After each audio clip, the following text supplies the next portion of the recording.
একজন মানুষের সৃষ্টি শুরু হয় এক বিন্দু তরল পদার্থ থেকে। কোরআনে বলা হয়েছে, আমি মানুষকে সৃষ্টি করেছি নিফস থেকে।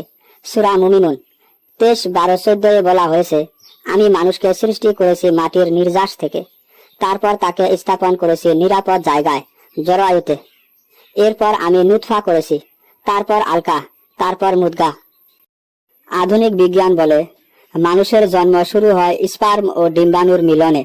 এরপর এক কোষে বিভাজনের মাধ্যমে তৈরি হয় ভ্রূণ। এই ভ্রূণে ধীরে ধীরে রূপ নেয় এক পূর্ণাঙ্গ শিশুতে। বিজ্ঞানীরা বলেন, প্রথমে এটি জাইগোট, তারপর এমব্রিও, তারপর ফিটাস। কোরআনের বর্ণনা এই ধাপগুলোর সাথে অদ্ভুতভাবে মিলে যায়। ভ্রূণ প্রথমে ঝুলে থাকে জরায়ুর দেওয়ালে। কোরআনে আলাকা অর্থ ঝুলে থাকা। এরপর এটি চিবানো মাংসপিণ্ডির মতো হয়, কোরআনের মুদগা। এরপর হাড় তৈরি হয়, তারপর হাড়ের উপর মাংস। এই ধাপটিও কোরআনে বলা আছে, সূরা হজ 22:5 এও এর বর্ণনা আছে। এই নিখুঁত মিল কি কাকতালীয়, নাকি এটা ঐশী বার্তা? একজন চিন্তাশীল মানুষ এখানে নিশ্চয় ভাববে।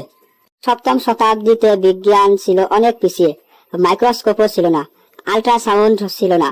তাহলে কিভাবে মুহাম্মদ সাল্লাল্লাহু আলাইহি সাল্লাম এত সঠিকভাবে এসব বললেন? এটা কি কোনো ডাক্তার তাকে শিখিয়েছিল? না, এটা ছিল আল্লাহর পক্ষ থেকে ওহী। কোরআন নিজেই ঘোষণা করেছে, এই কিতাব সন্দেহাতীত। আজকের বিজ্ঞান শুধু প্রমাণ করছে যা কোরআন বহু আগেই বলেছে। এটাই কোরআনের এক অলৌকিক দিক। যারা খুঁজে দেখে তাদের জন্য এতে রয়েছে নিদর্শন।